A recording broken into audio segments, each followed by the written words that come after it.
beautiful. All we need to do is to get up, show up, and most importantly, act. And when we have to act, we need to act in such a way that it is impactful.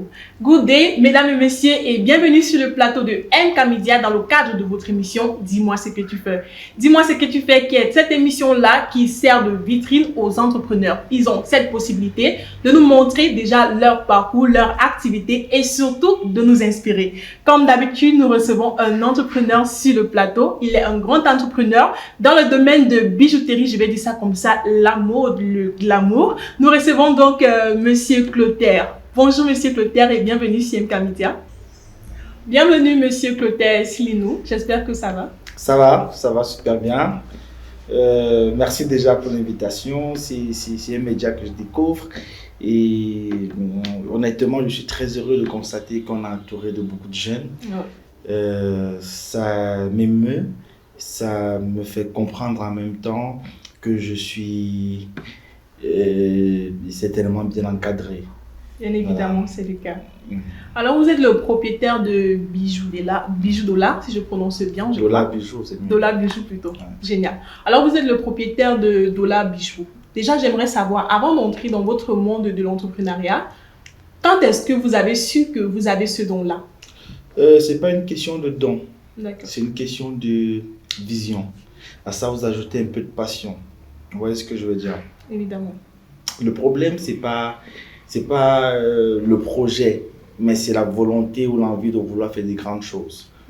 Et depuis tout petit, j'ai toujours été attiré par des challenges, par des choses très compliquées. Tout comme ce secteur d'activité qui n'est pas des plus simples. La vérité, c'est que ce qu'on fait aujourd'hui, pour aller très loin, l'unité de production, l'industrie qu'on est en train de mettre sur pied, qu'on va finaliser dans quelques jours, nous sommes les seuls dans la sous-région Afrique centrale. C'est pas parce que c'est miraculeux, non, c'est que c'est aussi un peu compliqué. Et parce que nous aimons des challenges, parce que nous voulons développer notre pays, nous n'avons donc pas de frein, nous n'avons pas de limite, on suit notre vision et la passion qu'on a fait en sorte qu'on ne voie pas de barrière. Bien évidemment. Alors, j'aimerais bien savoir qu'est-ce que Dola Bijoux propose comme service ou encore produit? Dola Bijoux porte une idéologie. C'est beaucoup mieux de parler d'idéologie parce que c'est pas le produit que nous fabriquons qui est le plus important pour nous. Mais c'est de rendre possible dans l'esprit de nos frères, de nos sœurs, des générations à venir qu'on peut faire des choses chez nous. Que nous sommes assez intelligents pour être des vendeurs et non des consommateurs. Vous comprenez ce que je veux dire? On ne va pas rester cantonné sur le produit. Le produit, tout le monde peut le faire. Bien évidemment. Vous voyez ce que je veux dire? Le produit, tout le monde peut le faire. Mais nous, c'est beaucoup plus la volonté, l'envie de rendre ça possible dans notre pays. Des choses qui, autrefois, étaient un luxe pour nos parents, etc. Donc voilà un peu ce qui nous anime aujourd'hui. Et on a choisi le secteur de la bijouterie, je vais dire ça comme ça, parce que le métal que nous travaillons s'appelle de l'acier inoxydable. C'est notre matière première de base. Et l'acier inoxydable, c'est une matière qui a un potentiel extraordinaire. C'est quelque chose que j'ai découvert moi-même pendant que je faisais des recherches entre 2012 et 2014. Et une fois que j'ai compris que cette matière avait un si fort et haut potentiel, je me suis dit, mais non, cette matière, je prends sur moi la responsabilité de faire d'elle ce que les autres ailleurs ont fait du pétrole. Vous comprenez bien que c'est un double challenge. Parler d'une matière que les gens ne maîtrisent pas. Il y a d'abord un premier travail de sensibilisation, vendre ce que les gens ne connaissent pas. Vous comprenez que c'est beaucoup plus compliqué. Mais ça ne nous a pas freiné. On s'est dit, on va se lancer quand même. Et voilà, aujourd'hui, si votre média nous invite, c'est qu'il y a quand même eu un petit parcours, c'est qu'il y a quand même eu un petit résultat et on en est fiers. J'espère qu'au cours de cette émission, on va essayer de donner le maximum d'informations. Bien évidemment, c'est possible. Alors, avant d'entrer dans le contexte de votre matière, de ce que vous proposez et comment vous le faites, j'aimerais déjà savoir, c'est quoi Dola Bijoux? Comment est-ce que l'idée vous est venue de créer Dola Bijoux? C'est quoi la petite histoire? C'est une question qui revient chaque fois. que je me retrouve sur un plateau. Parce qu'il y a quand même un gros déphasage entre le nom Dola Bijou et ce que je vais appeler Made in Cameroun. Oui.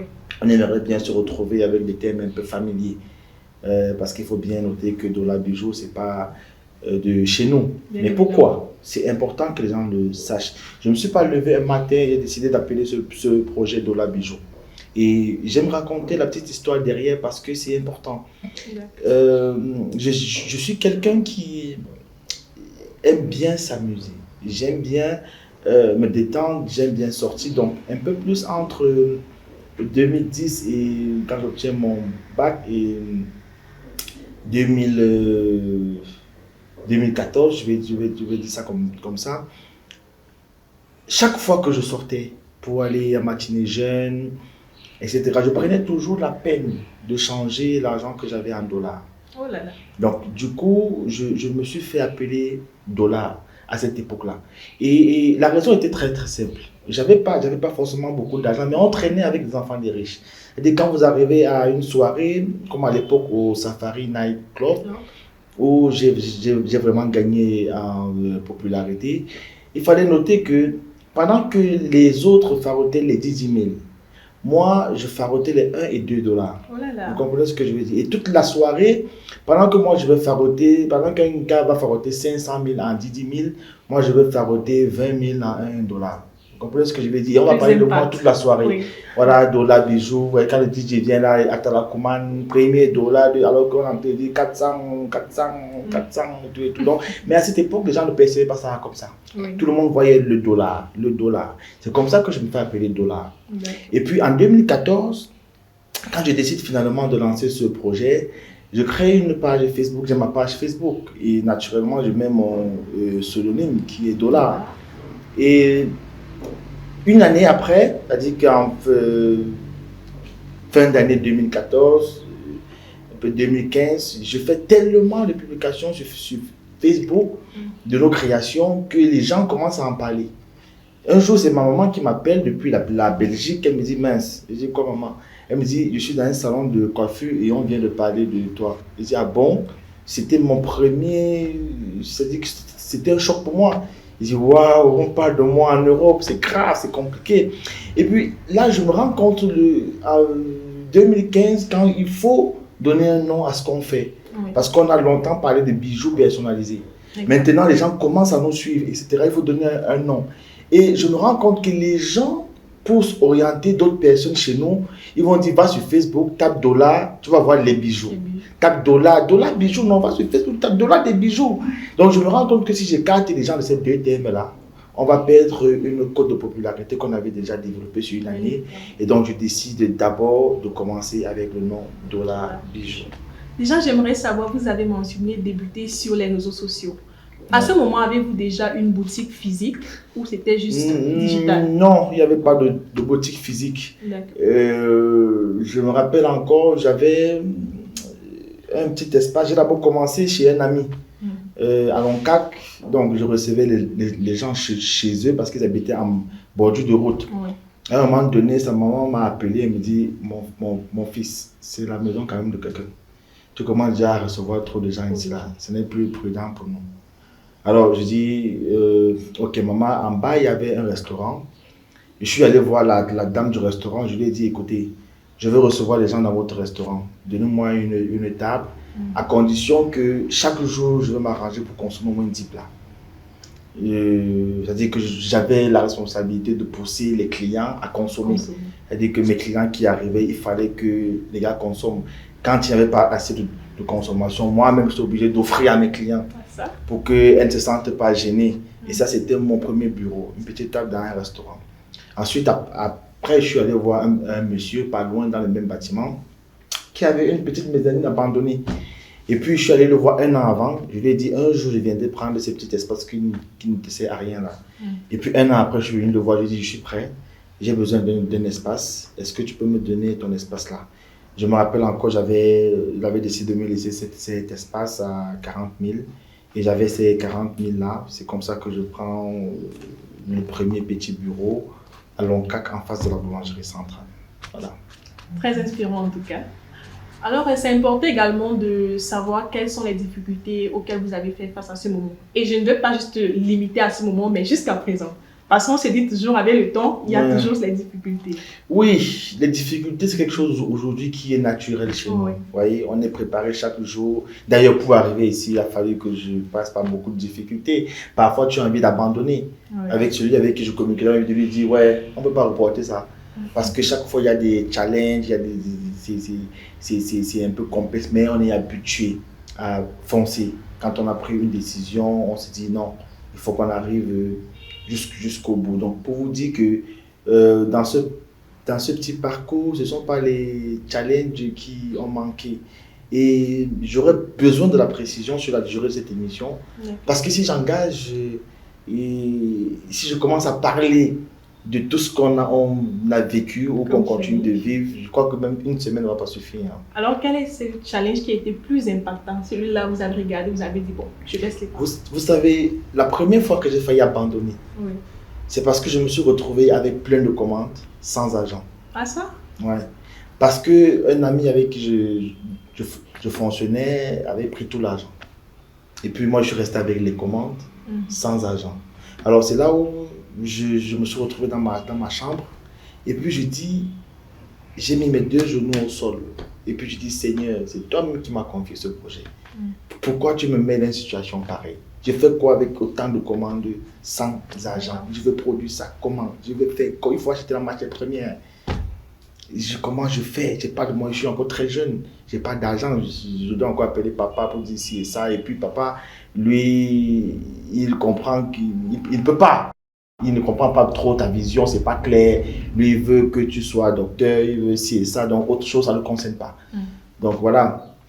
Alors, ce jour, quand j'ai fini ma prière, je sors de ma chambre. Quand je suis en train de sortir, mon téléphone sonne. Alors, oui, c'est Clotaire. Oui, madame, etc. D'accord, est-ce que tu peux venir à la maison? Ma fille m'a parlé de ce que tu fais et je voudrais que tu viennes un peu m'en dire plus. Je ne savais pas qui c'était. Elle m'a indiqué la maison, j'ai pris une motocourse directement. Pap, je suis arrivé ici. Quand j'arrive à l'endroit où elle m'a indiqué, je me retrouve devant une gigantesque maison. Et puis je me dis, ah ben ça, c'est compliqué, c'était la femme d'un général. Et puis je suis entré, elle m'a reçu, on a discuté. Et elle a passé une commande pour toute sa famille. Ah ça? L'argent qu'elle m'a remis ce jour m'a permis de faire et ses commandes et toutes les commandes que j'avais. D'accord. Et c'est comme ça que j'ai repris goût à l'aventure. Je me suis dit non, je ne peux pas m'arrêter là. La solution est venue à vous. Voilà. Il faut qu'on continue. Donc ça c'était le premier challenge. S'il faut continuer, la deuxième fois que j'ai failli arrêter, parce qu'il y a eu plusieurs fois. D'accord. La deuxième fois que j'ai failli, je dis toujours failli parce que en commençant même, je savais déjà que ça n'allait pas être facile. Oui. C'est pour ça que j'avais prévu 3 années pour vérifier, pour voir si ça peut donner quelque chose. Et que si au bout de 3 ans, ça ne donne vraiment rien du tout, je vais revoir un peu mes ambitions et ma vision. Vous voyez un peu ce que je vais dire. Donc j'étais préparé. Je ne comptais pas, je savais que je ne vais pas gagner sur les 3 premières années. C'était prévu pour moi. C'est pour ça que j'étais concentré à chercher ailleurs pour mettre. Tu vois ce que je dis? Donc, un matin, je me suis réveillé, j'avais tout perdu. On m'avait cambriolé. Les petits, je gérais toute l'entreprise à travers un WhatsApp parce que c'était encore l'avènement de WhatsApp. Tout se passait sur WhatsApp. Donc, je me suis réveillé un matin, j'avais plus rien du tout. Mon PC, ma tablette, tout ce que j'avais. On avait pris le téléphone, tout. Donc, j'avais plus rien. Puisque tout était sur WhatsApp. Même les clients, tout était sur WhatsApp. Donc, je suis resté là. J'avais même fait une publication sur ma page. J'ai annoncé aux personnes qui nous suivaient que bon, vous avez suivi ce projet jusqu'ici, j'abandonne. Oh là là. Et j'ai reçu des milliers de messages pour la première fois. J'ai reçu, non, tu ne peux pas faire ça, nous on croit en toi, tu ne peux pas dire que tu arrêtes, non, tu ne peux pas arrêter, nous on va te soutenir, etc. Et puis les messages des personnes que j'ai reçus, en réalité je n'avais pas abandonné. D'accord. Mais ces messages-là m'ont encore montré à quel point j'étais suivi. Pas besoin. À quel point ce que je faisais, même peut-être malgré moi, je vais dire quoi, ce que je faisais même peut-être involontairement, impactait les gens. Les gens aimaient ce qu'on faisait. Et c'est comme ça que tout de suite, je me suis levé. Je suis allé voir un monsieur, d'ailleurs là où on a nos bureaux actuellement à Intendance. Je suis allé le voir et lui ai dit, est-ce que tu peux me permettre d'occuper un bureau ici? Parce que je veux continuer mon aventure. Et puis généreusement, il m'a dit oui. Et c'est comme ça que j'ai pris une petite salle vide. Et j'ai mis une petite table. Et c'est comme ça que j'ai repris. Et voilà, on est là aujourd'hui. Nous sommes là heureux. Ouais. Toujours dans le cas des difficultés que vous avez rencontrées, j'aimerais qu'on touche la partie concurrentielle, la concurrence. Parce que je me dis de nos jours, surtout, c'est très important de regarder la concurrence. Normalement, le business se développe avec la concurrence. Exact. Vous comprenez ce que je dis? Mais nous, on n'a jamais eu de concurrent. Ah. Même pas dans l'esprit. Vous comprenez? C'est pour ça que je vous dis, je ne suis pas un bayam salam. Je ne suis pas là, c'est pas vendre et me faire de l'argent qui est important pour moi. C'est beaucoup plus impacté. Si vous comprenez la différence entre un grand homme et un homme riche, vous allez très rapidement comprendre ce qui m'anime. Je ne peux pas voir de concurrent face à moi. C'est vrai qu'il faut vendre pour s'en sortir. Mais nous, on est dans un challenge beaucoup plus important. On a commencé de toute façon parce qu'on n'avait pas de moyens. Vous voyez ce que je veux dire? J'avais très vite compris que ce serait plus compliqué, plus lent, plus difficile de chercher les moyens pour commencer certains niveaux que de commencer au plus bas niveau. J'ai choisi de commencer au plus bas niveau, de faire mes classes, d'apprendre, de tomber, de me relever, etc. Vous comprenez ce que je veux dire? Je veux dire, ce que je vis aujourd'hui, je l'ai écrit en 2012. C'est pas comme si, ça fait 11 ans que je suis dans ce projet. Je l'ai écrit longtemps avant. La phase de TSC de ce projet, c'est une aciérie. Pour mettre sur pied une aciérie au Cameroun, ce n'est même pas encore possible présentement parce qu'il y a un problème d'énergie. Le Cameroun n'a même pas encore l'énergie pour pouvoir mettre sur pied une aciérie. Mais c'est déjà là où on veut arriver et c'est pensé depuis 2012. Vous comprenez ce que je veux dire? L'Afrique du Sud a lancé son aciérie en 2021. Mon challenge était de faire en sorte que le Cameroun soit le premier pays en Afrique à avoir une aciérie. L'Afrique du Sud nous a coupé les pieds. Il n'y a pas de souci parce que c'est des projets qui demandent des milliers de milliards. Vous comprenez ce que je veux dire? Il faut être comme pour penser que si jeune, on peut te confier des milliers de milliards dans le contexte que vous connaissez tous. Vous comprenez? Donc, moi, ça ne me décourage pas. C'est là que ma vision est. Mais je connais où je dois commencer. Et je suis mes classes progressivement. Là, c'est grâce à nous, personne ne va nous demander, c'est grâce à nous qu'aujourd'hui, on peut parler d'acier inoxydable sur Internet. Tout le monde aujourd'hui, toutes les personnes qui aujourd'hui brandent beaucoup de bijoux sur Internet en acier inoxydable, c'est parce que nous avons eu l'audace de le faire.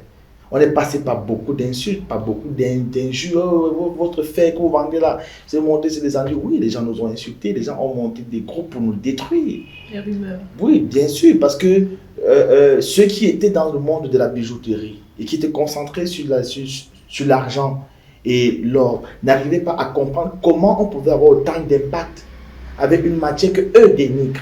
Vous voyez un peu ce que je veux dire? Ça faisait quand même mal. Mais nous, on savait ce qu'on faisait. C'est pour ça que à un moment donné, j'ai créé un gros déphasage.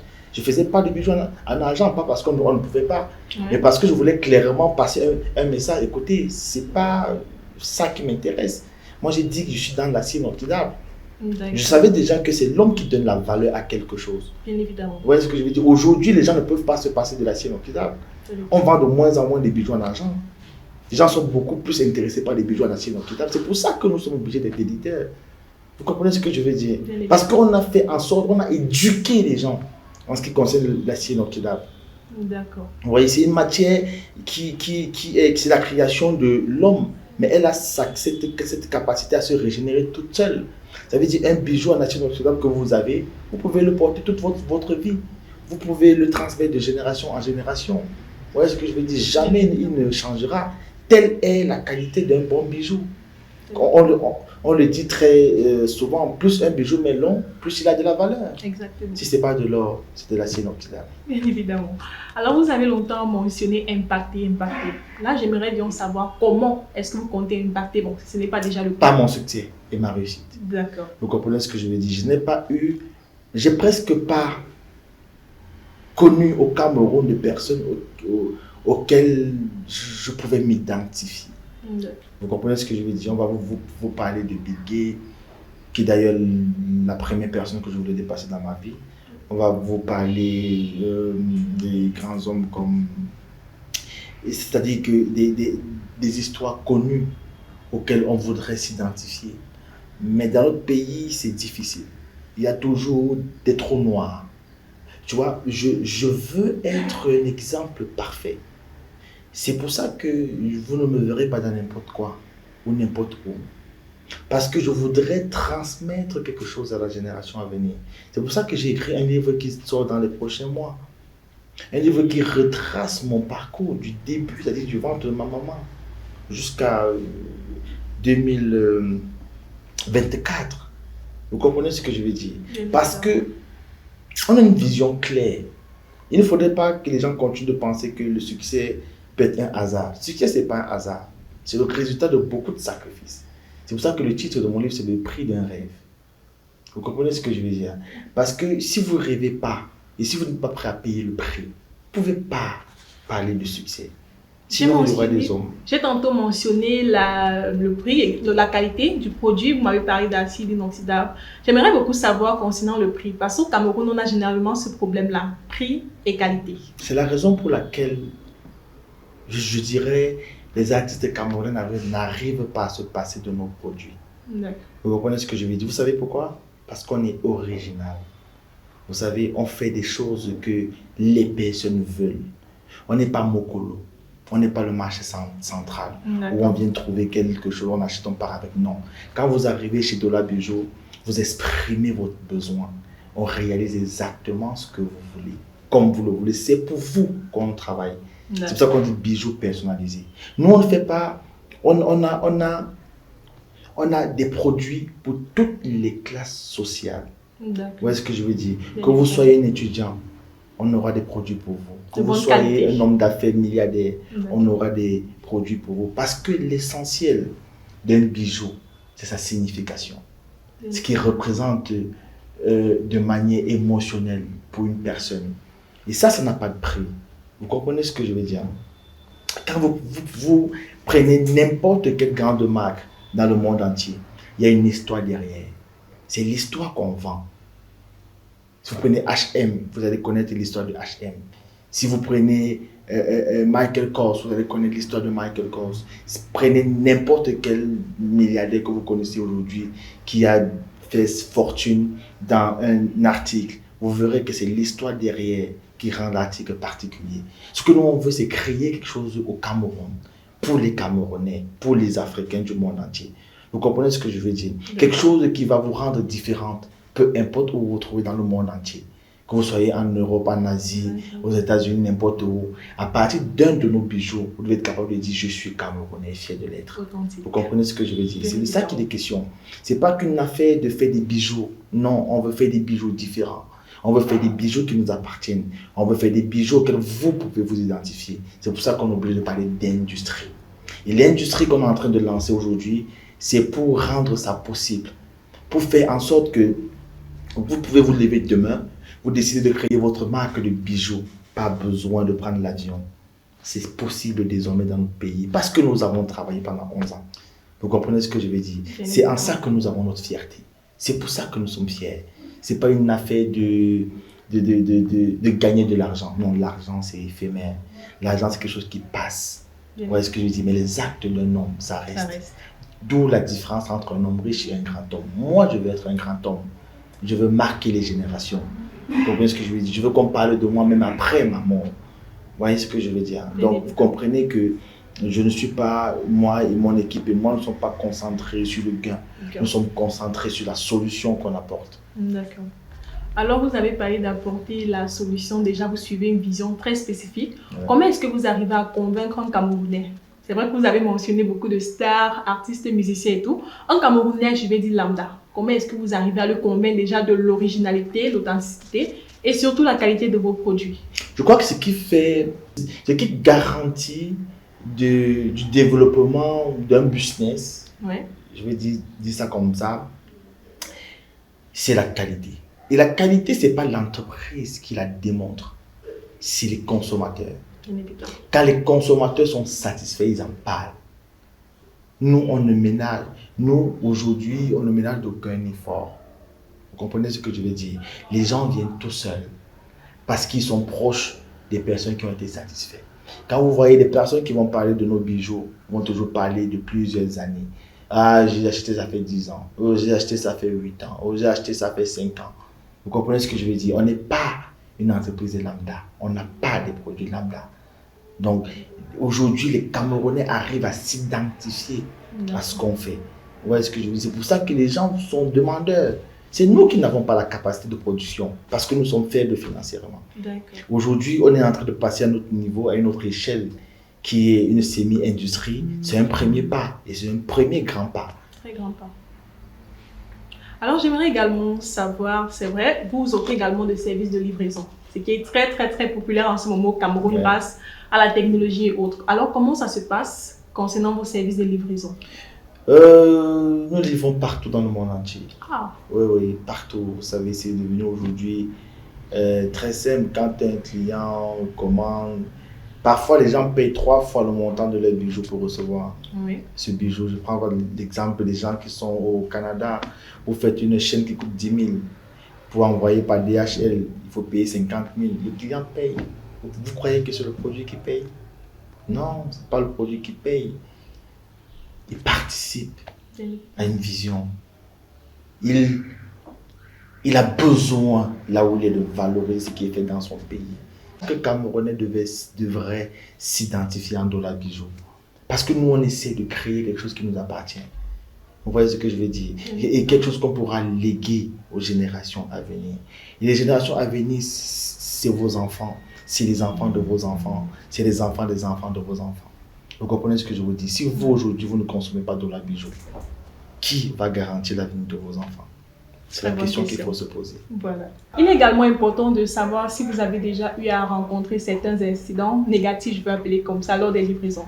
Par exemple, un client passe une commande et plus tard ne reçoit pas. Ou d'autres même qui se disent, je ne suis pas sûr de la fiabilité de l'agence. Il faut bien comprendre que quand vous vendez un produit ou un service, le SAV est très important. Nous, on ne joue pas, on ne badine pas avec nos clients et les livraisons de nos clients. Je vais vous dire un truc. Quand on a commencé à vendre au Gabon, le Cameroun avait une très mauvaise réputation. Personne ne voulait payer avant d'avoir vu le produit. Et nous, on était au Cameroun. Est-ce qu'il fallait envoyer avant d'attendre l'argent? C'était une grosse réflexion, mais je savais ce que je faisais. J'envoyais les commandes au Gabon. Les Gabonais recevaient avant de décider de payer. Vous comprenez ce que je veux dire? C'est comme ça qu'on a changé le paradigme, c'est comme ça qu'on a changé les choses. On ne faisait pas confiance aux entreprises camerounaises. Les Camerounais étaient catalogués comme des faussaires, comme des gens, des malhonnêtes, etc. Mais nous, on a réussi à faire en sorte qu'aujourd'hui, par exemple, vous avez des Gabonais, vous avez un monsieur, il ne sait même pas qui nous sommes. Il a fait un dépôt pour sa commande de pins. Vous comprenez ce que je dis? Il attend, il a dit, écoute, dès que c'est prêt, faites-moi signe. On a changé les choses avec notre travail. Vous comprenez ce que je veux dire? Beaucoup de personnes en profitent aujourd'hui, mais ils ne savent pas qu'il y a eu un gros travail derrière. Je me rappelle, il y a une dame au Gabon, on a refait sa commande 3 fois. On a refait sa commande 3 fois. Je ne vous parle pas des problèmes avec les douanes. Elle avait commandé des ensembles pour elle et sa famille. Il y avait des soucis. Elle a reçu le premier paquet, elle n'était pas contente. Elle dit, madame, ne vous inquiétez pas. On a refait une deuxième fois. C'est la 3e fois qu'elle a dit, maintenant je suis satisfaite. On est passé par tout ça. Et puis un jour, je me rappelle, elle avait demandé, mince, j'ai jamais vu une entreprise dépenser autant pour satisfaire. Elle a dit, madame, c'est parce que vous ne connaissez pas dans quoi est-ce qu'on tire notre fierté. Notre fierté, c'est que vous soyez fiers. Je comprends ce que je veux dire. C'est pas ce type d'acte qu'on a réussi à développer ce projet. Nous ne gagnons pas énormément d'argent, mais nous gagnons des esprits. Vous comprenez ce que je veux dire? C'est plus important pour nous. C'est plus important pour nous. Donc, en ce qui concerne les retours, la qualité de nos produits, comment est-ce qu'on gère les SAV, sachez qu'on ne blague pas avec. Quand vous arrivez chez Ndola Bijou, si vous rencontrez des problèmes, ça peut être lié au personnel, c'est normal. on ne peut pas, on n'a pas forcément le contrôle sur tout, mais on va résoudre le problème. Ça peut être lié à un personnel technicien, par exemple, qui n'a pas bien fait un travail, qui a travaillé précipitamment. Vous voyez ce que je veux dire? Non. Une fois que le constat est fait, ne vous inquiétez pas. Les choses vont rentrer dans l'ordre. Satisfaction spirituelle. Toujours, toujours. Voilà. J'aimerais également savoir quel rôle joue le numérique. C'est vrai que Dola Bijou a débuté par la voie des réseaux sociaux, le numérique. Mais de nos jours également, les réseaux sociaux ont dit ça évolue. Il y a plusieurs personnes qui utilisent les réseaux sociaux pour vendre également, comme Dola Bijou. Alors, de nos jours, quel rôle joue le numérique? Je veux dire que le numérique rentre dans nos habitudes aujourd'hui. On ne peut pas se passer de Internet aujourd'hui. Vous voyez, nous on vend à 90% via Internet. C'est peut-être maintenant avec la semi-industrie qu'on va peut-être recommencer qu'on va peut-être rentrer sur le terrain porte-à-porte parce qu'il faut toucher le maximum d'entreprises demandeurs de gadgets personnalisés. Peut-être, mais Internet, c'est la base. C'est tous les jours qu'il faut faire des publications, c'est tous les jours qu'il faut partager.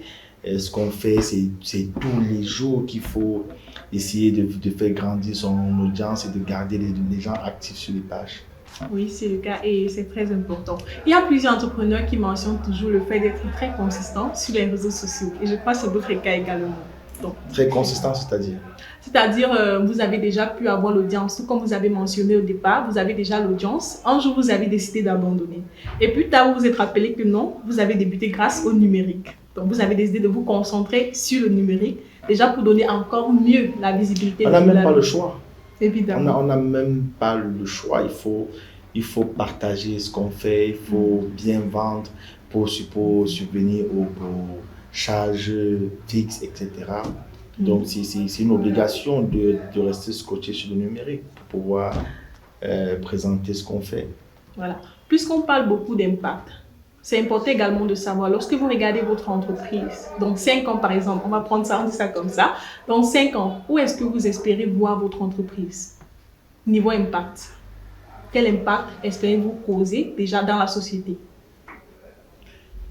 Je l'ai dit tantôt et même à plusieurs reprises. Je voudrais que la consommation locale devienne une priorité dans notre secteur. Parce que jusqu'ici, l'État privilégie d'autres secteurs comme le textile cuir, le bois, l'agroalimentaire, etc.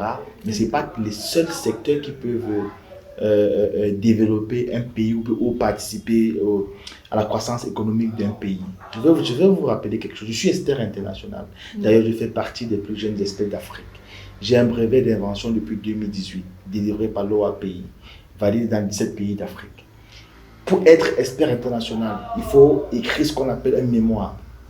Il faut défendre ce mémoire devant un jury international. J'ai défendu le mien lors du colloque des experts à Marrakech, au Maroc. Je suis passé devant un jury et j'ai été excellent. Donc, mon mémoire avait pour thème comment rendre un pays économiquement riche grâce à l'acier inoxydable. J'avais fait beaucoup de recherches dessus et j'ai réussi à démontrer comment, avec l'acier inoxydable, on peut transformer tout un pays. Elle intervient dans 9 domaines sur 10 que vous pouvez connaître. Vous comprenez ce que je veux dire? Quand vous me demandez où est-ce qu'on se voit dans 5 ans, j'ai envie de vous dire, dans 5 ans, c'est le président qui m'appelle pour me dire comment on fait. C'est possible. Je parle du président de la République. C'est possible. Vous comprenez ce que je veux dire? Bien évidemment. Tellement l'impact sera puissant qu'on vous invite à la table des décideurs, à la table de ceux qui doivent préparer les générations à venir. C'est pour ça qu'on travaille. Alors, puisqu'on travaille pour déjà causer cet impact-là, quel conseil donneriez-vous à la jeunesse, surtout aux jeunes entrepreneurs comme vous qui espèrent causer quelque chose dans leur société, impacter la société? Je ne vais pas me limiter aux entrepreneurs. Je vais aller de manière générale. Toute personne qui va écouter cette émission, ce que je veux dire, c'est qu'il y a un plan de vie. D'accord. Un plan de vie, pour moi, c'est la clé. C'est très important. Aujourd'hui, je passe mon temps à parler de plan de vie à toutes les personnes que je rencontre. Ceux qui viennent demander de l'emploi, des amis, etc. Pourquoi? Parce que quand vous n'avez pas de plan de vie, vous avez déjà échoué. Beaucoup de personnes n'ont pas de plan de vie. Ma définition de plan, parce que vous ne la trouverez pas sur Internet, mais ma définition de plan de vie, c'est la capacité à fixer un moment X qui est présentement, à l'instant où on a fait cette émission. Projeter un moment Y, ça dépend de vous. 1 an, 5 ans, 10 ans, 100 ans, comme vous le souhaitez. Et de définir une trajectoire entre les deux points fixés. Vous comprenez ce que je veux dire? Ça veut dire que chacun est responsable de son lendemain. Et pour illustrer ça d'une bonne façon, si on a du temps, aujourd'hui par exemple, vous avez une demandeuse d'emploi qui va arriver et qui va vous dire, pendant son entretien, vous allez poser la question, oui madame, vous êtes passionnée par quoi? Elle va vous dire, je suis passionnée par la médecine. Vous avez son CV devant elle. Elle a fait un cursus en histoire-géographie à Ngouaekele. Mais elle vient demander un emploi dans une bijouterie. On est déjà dans 3 secteurs différents. Ce n'est pas de sa faute. Elle cherche une zone de confort. Parce qu'il dit, elle doit rapporter. Et puis vous poussez l'échange loin. Et puis vous lui demandez, madame, quel salaire aimeriez-vous toucher? Et elle va vous dire 150 000. Vous dites d'accord, il n'y a pas de souci. Déjà que vous n'avez aucune compétence avérée, rien ne vous donne la qualité d'une personne qu'on peut payer à ce montant, mais ce n'est pas un problème. Pourquoi 150 000? Elle dit, écoutez, j'ai des charges, j'ai un enfant, je suis en location, voilà, c'est pas facile, le travail, tout. Ok, madame. Si vous dites ça, si vous parlez de cette façon, c'est bien parce que vous n'avez pas de plan de vie. Parce qu'un plan de vie vient vous rappeler que vous ne devez pas être en location à ce moment-là. Un plan de vie vient vous rappeler que vous ne devez même pas travailler en dehors de votre quartier. Un plan de vie vient vous rappeler qu'à cet instant-là, vous devez chercher à squatter chez un membre de la famille, chez un ami, je ne sais pas trop quoi, chez un dragueur, chez le père de votre enfant, peu importe. Votre plan de vie vous dit ça. Que voilà ce que vous devez faire à ce moment-ci. Mais parce que vous y avez pensé, je lui ai demandé les problèmes que vous avez aujourd'hui qui vous conditionnent à avoir 150 000 par mois. Qui vous a forcé à avoir ces problèmes? N'est-ce pas vous qui vous êtes mis dans cette situation? Qui vous a envoyé en location?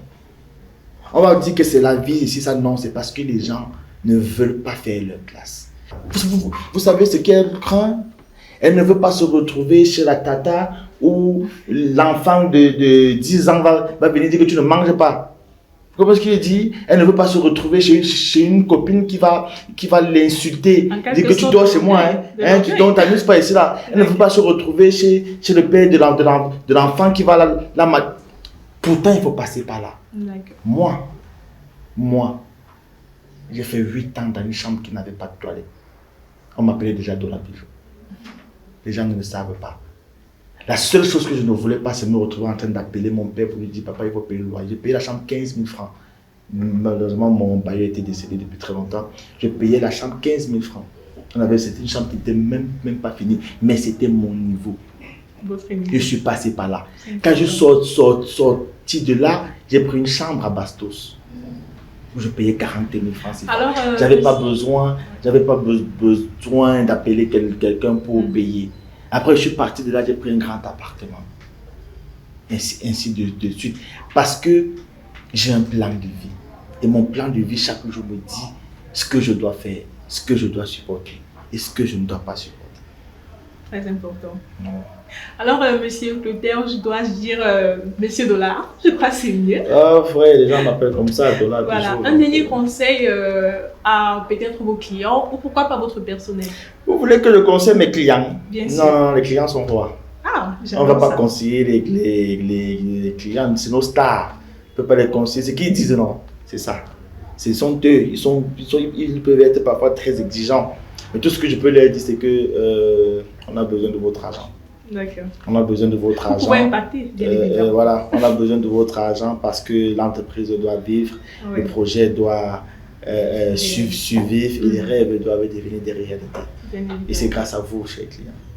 Merci beaucoup à vous, Monsieur Clotaire, d'avoir accepté d'être notre invité et surtout de nous avoir partagé votre parcours. Déjà, j'avoue, c'était très inspirant. J'ai beaucoup capté 2 ou 3 choses et pourquoi pas, je compte bien les utiliser. C'est là où on va comprendre que tu as vraiment aimé ce que j'ai dit. Voilà. Parce que jusqu'à présent, tu n'es pas cliente. Bien évidemment. Vous également, mesdames et messieurs, merci beaucoup d'être scotchés pour ces quelques minutes d'échange avec Monsieur Clotaire qui a pu nous partager son parcours, nous inspirer d'une manière ou d'une autre.